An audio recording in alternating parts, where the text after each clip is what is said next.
First story is titled, Am I the a-hole for telling my father he and his family get nothing from me? I, 19 female, am in college. 4 years ago, my parents divorced after my father decided he was done being responsible and left. He came back after more than a year and he married someone else and was helping raise her kids. He brought our mom to court for shared custody. He was granted less than 50% because he was out of our lives for a while. I wanted to stay with my mom, but the judge said he would order an evaluation to be done if we disagreed with his decision. I didn't want to cost my mom more, so I went along with it. But once I turned 18, I was done, and I didn't go back. I have nothing to do with my father. He left us, and then expected me to be his nanny. His wife tried to be nice to us, but she wasn't part of the equation in my eyes. My father had crap on my mom, left her with 3 kids and debt he got into, broke her heart, and he abandoned his kids. So I was there for my mom's sake, so she wasn't paying a crap ton for court. I have been helping my mom out ever since I graduated high school. Before really, but more now. I help with groceries and sometimes I go over to cook and stuff, so my brother, 16, can get his tutoring and help with homework. He has dyslexia and dyscalculia. And so my sister, 14, can get the therapy and stuff she needs while my mom works. My father found out I was helping and was annoyed I don't do the same at his house. I told him I owe him nothing and they get nothing from me. He claims I'm punishing his wife and her kids for his mistakes. I don't know why I honestly even gave this any thought. But is it a jerk thing that I really don't care to help out his wife or her kids? They're almost strangers to me. We're not family. Whereas my mom and my siblings are. I don't know. Am I the a-hole? Now for the top comments. Not the a-hole. You are right. You don't owe them anything. Besides, what you do with your time is none of his business. This is also true. It's not. He lost the right to have anything to do with my business when he abandoned us. Once you made a decision, going no contact can be really liberating. Just something to keep in mind. You don't need more crap from him in your life. Sounds like you got a lot on your plate already. True, I do have a lot on my plate. Not the a-hole. Don't let him guilt you. You owe him nothing. He claims I'm punishing his wife and her kids for his mistakes. He just needs to step up and take care of his own responsibilities instead of shirking them off on someone else, like he did when he left your mother. It's such a leap of logic. They are complete strangers to OP.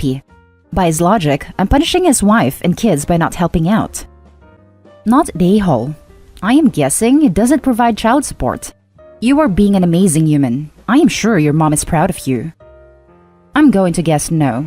My mom would never tell me because she didn't want to badmouth him. But she struggled a lot. She had to take on half of his debt because he racked it up as marital debt, and she was feeding 3 kids, paying bills, had a cost of divorce, and had to sell our family home and move. None of it was cheap, and she's still paying. He's meant to provide child support, but either he does and it's barely anything, or he gets away with not paying. Now for the next story. Am I the a-hole for not reaching out when my dad's mistress had a miscarriage?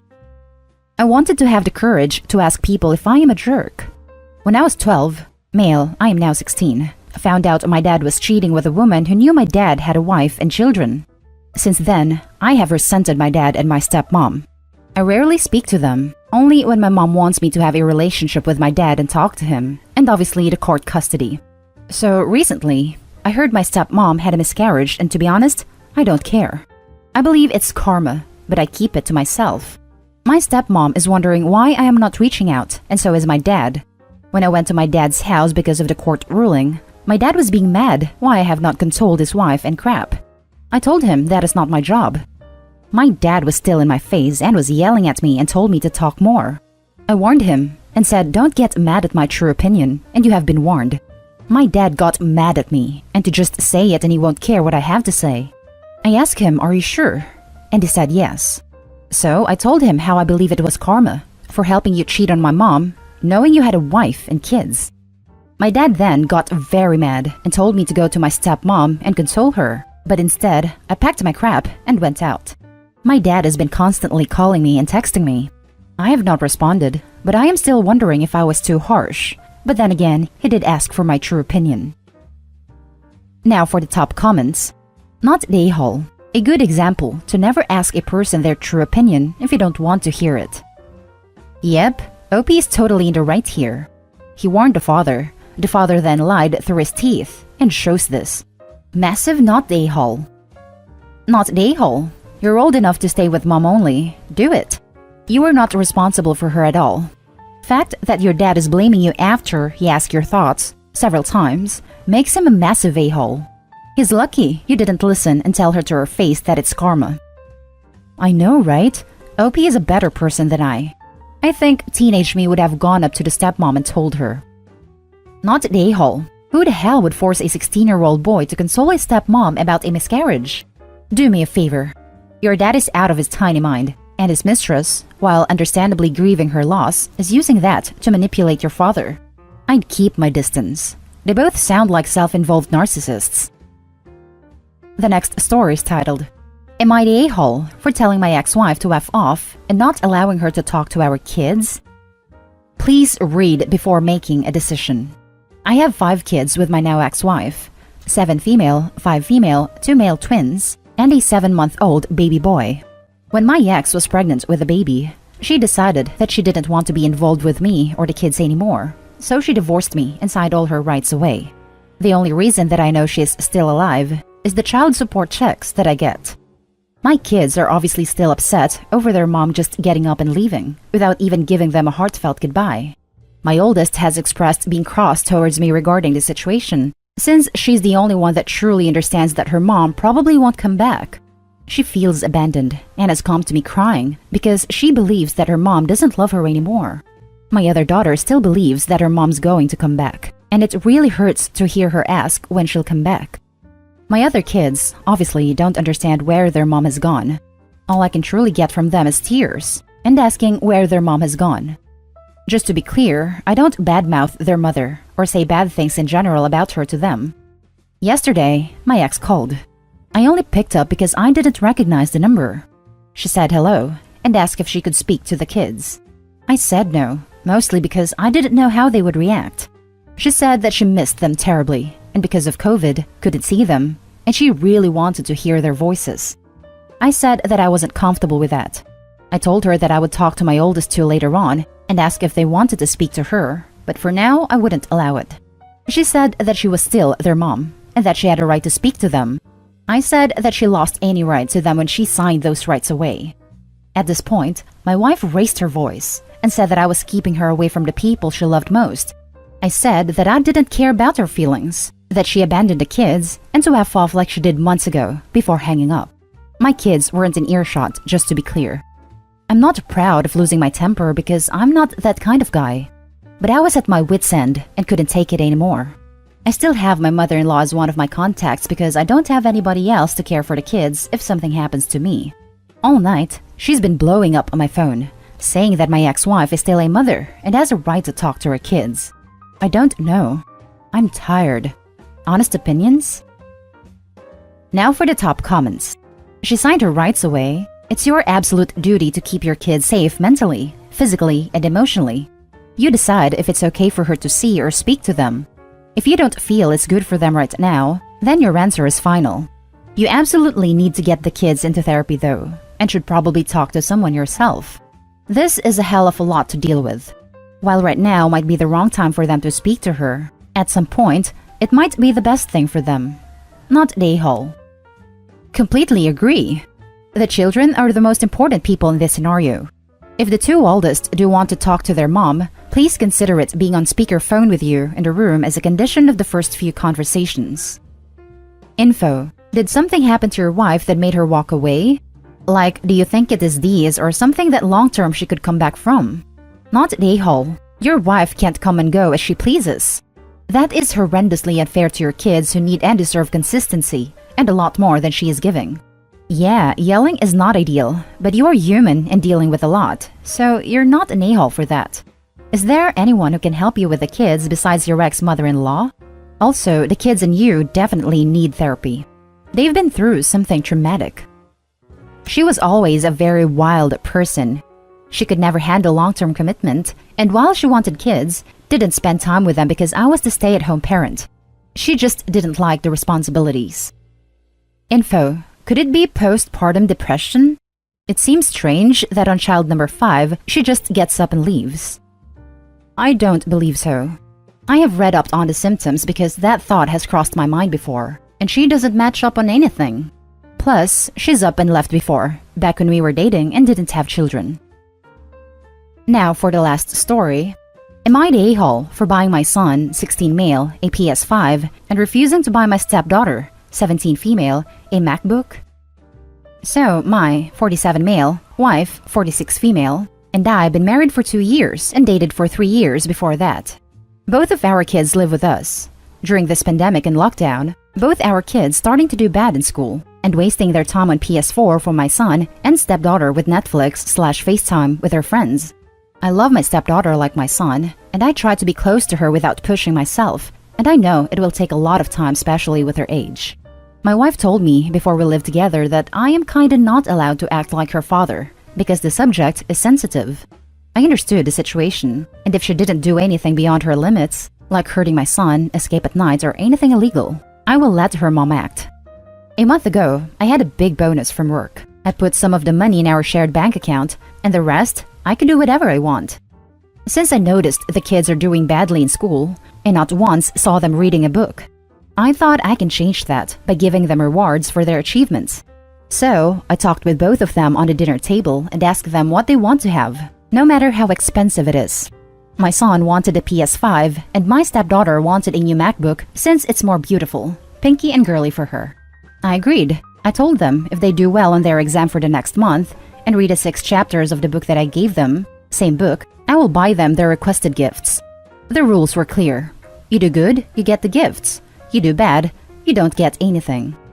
Honestly, I had low hopes on my son since I know he hates reading and studying.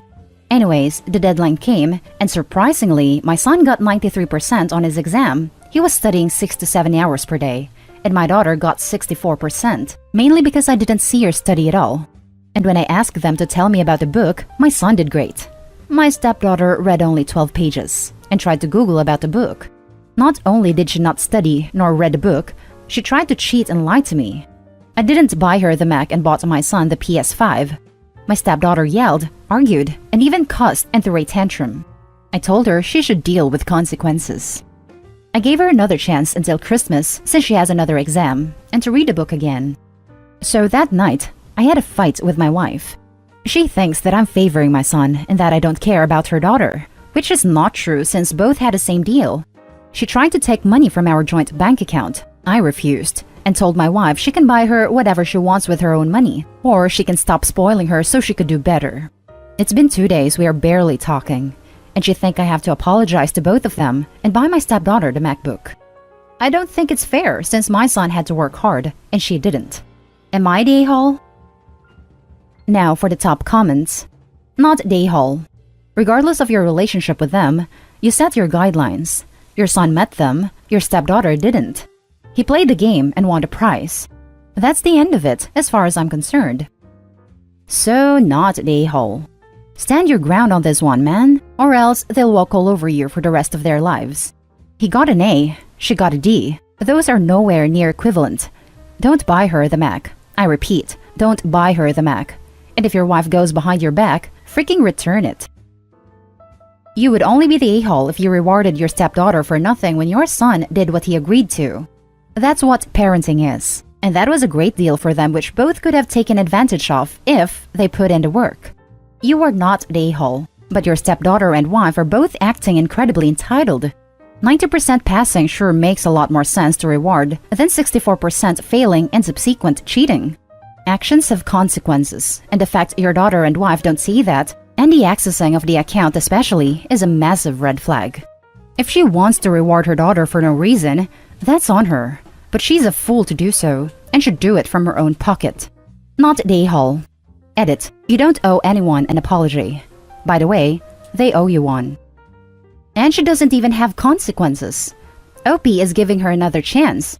I can't believe his wife essentially tried to steal from OP to reward her daughter for having a tantrum. This 17-year-old has no hope of functioning in the real world at this rate. Not the a-hole. The rules were clear. Your son followed them and your stepdaughter did not. She agreed to the rules and didn't follow through, so she doesn't get the reward. If she wanted a MacBook, she should have studied. Not the a-hole. How would your son feel knowing he worked hard and his sister didn't, and they got the same reward? And that's the end of this video, folks. As always, leave a comment and hit like and subscribe. And if you want more of this content, turn your notification on to get updated on the latest videos. And I'll catch you in the next one. Stay safe.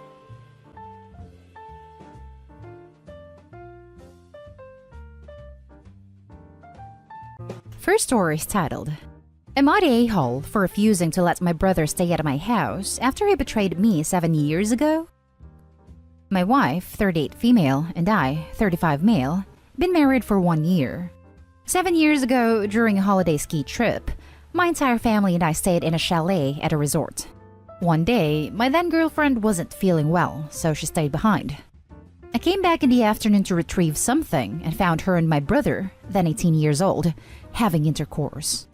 I'll spare the details of what happened next.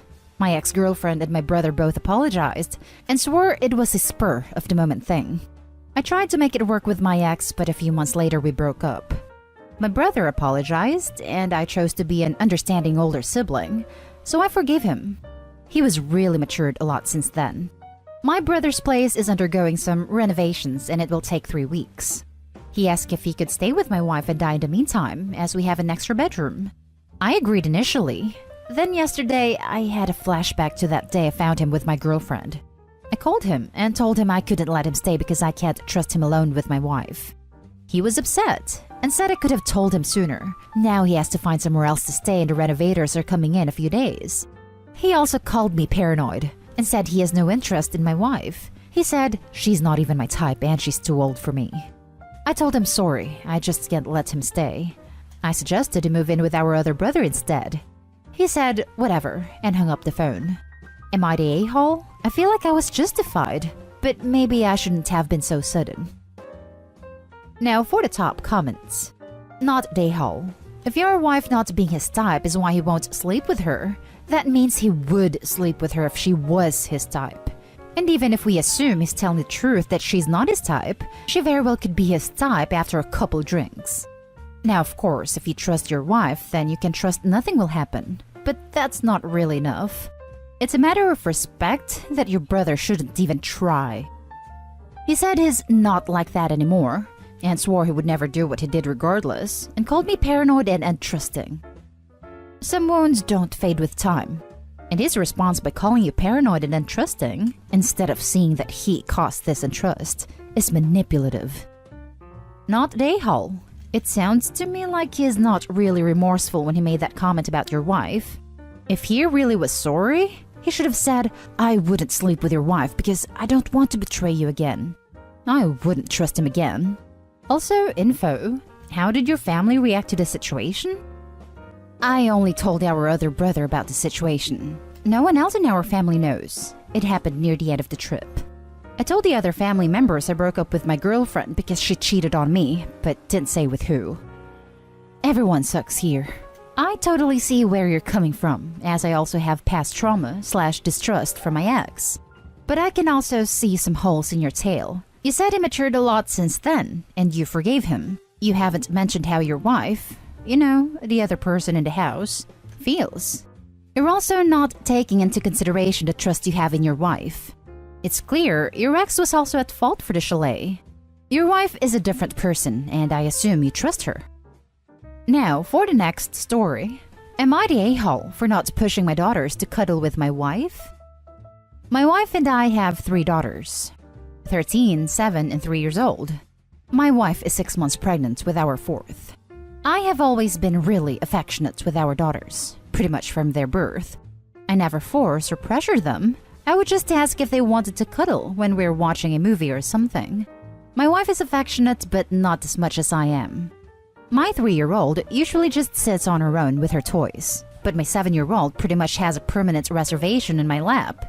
When my 13-year-old turned 11, she asked if she could sit on her own from now on. I said of course, and she did so. But then maybe 2 to 3 months ago, she asked if we could snuggle up again. She said the only reason she stopped was because her friends said it was weird, but now she doesn't care anymore. My wife was happy when my 13-year-old asked to cuddle again, but I noticed she would get a little sad when she saw 7 and 13-year-old with me. I've asked them both if they would like to cuddle with their mother for a while, and 7-year-old would usually go to her mother and then come back to me after a while, but 13-year-old would rather stay with me. My wife broached this with me and said she wanted me to tell them to cuddle with her more. I told her I did suggest that to them, but I'm not going to push or pressure them. I know it might be difficult for her, but I suggested to my wife that she ask herself and just be more all-round affectionate with them, especially when I'm not around. But she doesn't accept this and says I'm being selfish and unfair and that I should be sharing our daughters more. She also suggested that I deny them when they want to cuddle so they go to her instead. She says she would do the same for me. Am I the a-hole? Edit. Someone suggested I edit my post to mention this, but I don't believe my wife's suggestion of denying my daughter's cuddles was genuine. I think it was just her grief talking. Now for the top comments. Not a a-hole. Your wife has to learn that this is a bodily autonomy issue. If they don't want to snuggle her, they won't. And trying to force the issue isn't going to help. Thanks for your comment. Yeah, I agree, but I still don't want her to be upset, you know? Especially since she's pregnant. Pregnancy does not override consent or any other fundamental value. Not a a-hole. No one should be pressured into giving anyone affection, not even their parents. I understand that your wife is hurt, but pushing your daughters or denying them your affection is not the solution. Agreed. Any suggestions how to approach this with my wife? I think that she needs to be reassured that this isn't that the kids don't love her, but that everyone has a different love language and hers with the kids so far hasn't been cuddling. She needs to understand that your kids have their own bodily autonomy and want different affection from different people. It's a hard conversation to have, and I do understand why she is sad about it. But that doesn't mean she can force it on the kids. I agree with the love language thing. My wife has always spent time with our daughters doing activities, mostly things like baking together. I think it's just that my 13-year-old wanting to cuddle again has made my wife want in on that as well. Next story. Am I the a-hole for not rehiring the nanny we fired over a misunderstanding? I, 38 female, have a 17-year-old daughter from a previous relationship and a 6-year-old daughter from my current marriage. My husband and I both work, so I employ a nanny. This nanny also takes care of my 11-year-old nephew who comes over a lot when my brother is at work. A couple days ago, my meeting for the afternoon was rescheduled, so I decided to go home at 4:30 instead of my usual 6:30. The nanny was supposed to bring my daughter home for a snack before dropping her off at dance. I walk in, and I'm surprised to find that the nanny isn't back yet. I go to the kitchen and find a can of Smirnoff Ice Mash poking out of the trash can. All the alcohol in my house is in a wine cellar, and my husband and I don't buy Smirnoff. I was furious because nobody in the house had any business drinking. My nanny, when she was hired, was told that drinking on the job was strictly banned. I went into my daughter's room where she was lounging on her bed and held up the can. I asked if this was hers. My daughter swore up and down that this wasn't hers. She looked me in the eyes and said that she heard a can being cracked open by the nanny and that she saw the nanny drinking something in a can as she passed by the kitchen. I called the nanny and she said she was on her way home and there was traffic. She comes in and I ask her about the can. She said this wasn't hers but kept not meeting my eyes. The nanny admitted to drinking from a can but said she disposed of it elsewhere and it wasn't alcohol. I decided to believe my daughter and told the nanny that we were going to have to let her go. After the whole debacle, I called my brother to tell him that somebody else would be caring for his son when he came over next. A few hours later, my brother calls to say that his son claims that my older daughter told him she'd get alcohol from friends and she disposed of it before we got home. My younger daughter comes up to me after dinner and says she's seen the same colored cans as the one I found under her older sister's bed. I confronted my older daughter and she finally admitted she lied. She apologized to her sister and said she learned her lesson. My brother said his son really wants the same nanny as before, and my younger daughter asked if this means the nanny can come back. My older daughter said it would be humiliating to have to admit fault to the nanny, and said I can't be so cruel as to make her see this nanny again every day. She asked if this means she has to grovel in front of the nanny. I told her that while we are disappointed, we do not want to put her through this, and hopefully we can find just as good a nanny. I told both my brother and my younger daughter that it would be best we do not reach out to the nanny in any way, and that it would be rather humiliating to make my daughter apologize given the situation and potential for awkwardness. My younger daughter cried and said she loved the nanny more than her sister. Am I the a-hole? Now for the top comments. You're the a-hole. Not for not rehiring her, but for not apologizing and making your daughter apologize. So it's cool if she just goes through life not taking responsibility for her actions because it's humiliating? Just what the world needs more of right now. Economically privileged kids grow up learning that their actions have no consequences and that their feelings are more important than other people's livelihoods. Exactly this. OP needs to see this. The nanny has lost her job and her income over a lie. The only person facing consequences of the daughter's lie is the nanny. OP is a terrible mother if she's worrying about her daughter's feelings instead of making the situation right. All her daughter is learning is that it's okay to lie, regardless of who she hurts in the process. With lessons like that, she's going to be a horrible adult. You're the a-hole, and both you and your daughter needs to apologize. I doubt your nanny wants to work for you anymore, but saying it's too humiliating for your daughter to apologize is... yikes. You're the a-hole. You're punishing 4 people to save the one who caused this entire mess. You're also teaching your eldest daughter that actions don't have consequences. She took the coward's way out and blamed her actions on someone else and got caught in a lie. She literally cost an innocent person their job. A fitting punishment would be for her to have to see that person every day, so she'd think about doing this sort of thing next time, especially since your brother, nephew, and youngest daughter like her. You're not always going to be there to protect her or keep her from facing consequences. At the very least, you should have her apologize to the nanny, and you should too. Now for the last story. Am I the a-hole for taking a much-needed vacation in the middle of my wife's grief? At around 6 p.m. Tuesday night, my mother-in-law died. Doctors had discovered that she had an inoperable brain tumor around 5 months ago, and we pretty much knew that there was no hope. My mother-in-law had been in hospice and it was a good facility, but my wife still went into total zombie mode. So it's been 5 months of non-stop work and no affection or appreciation of any of my efforts. My wife does nothing but eat pre-packed microwave meals, so I have to cook dinner for our 15-year-old daughter. She never makes an effort, to the point of wearing sweats even to work, and worst of all, she went from showering every day to maybe twice a week. My daughter made my wife a cake for her 45th birthday 3.5 months ago. I knew that my 45th birthday, which was yesterday, would be given no attention because doctors had said, again, that this was the end. And my wife has done nothing but cry when she hears that. I called some of my family and friends, who all live in Arizona, and they said I deserved to have a good birthday. So I agreed to go back home for the week to celebrate and catch up. My wife got furious when she heard I was going, and she started begging and crying that she would control her outward expressions of depression and grief if I stayed, and said that she felt it was true this time, even though we have had like 4 false alarms regarding her mother before. In addition, her mother and I have never been close, and I know I don't land anywhere close to the top people she wants to see before she passes. My wife said she'll work to be less distant, and she does not care if we lose the money if I had already booked the plane ticket. I told my wife that I didn't need her to pretend to act less distant, and I know she's grieving in a way I've never grieved before, but that I was no help to her right now and was so fatigued that I needed a break. So I ended up flying down to Arizona, and on Tuesday night I got the call that my mother-in-law had passed from my daughter.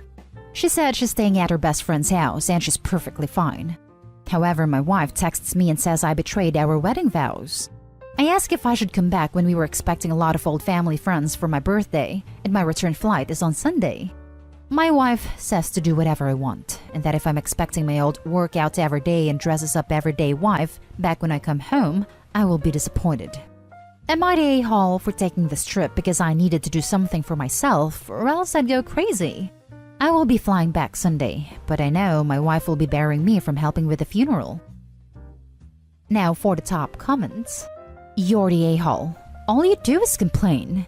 It's exhausting to cook dinner for a child who is perfectly capable of cooking dinner for herself. You are upset that your wife isn't wearing makeup and nice clothes. This is exhausting for you? Too bad, it's not about you. I am fairly certain you have ended your marriage with your actions.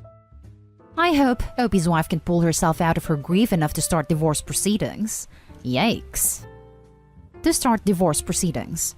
Plot twist, the dying mom's final wishes to her daughter were lawyer up and crush your husband. Way to make this entire situation completely about yourself. You wanted a good time, so decided to abandon your wife during possibly the worst time of her life, then didn't even go back after her mother had died because you wanted a birthday party? Yes, you're the a-hole. He abandoned his wife and his daughter in their time of grief. And that's the end of this video, folks. As always, leave a comment and hit like and subscribe. And if you want more of this content, turn your notification on to get updated on the latest videos. And I'll catch you in the next one. Stay safe.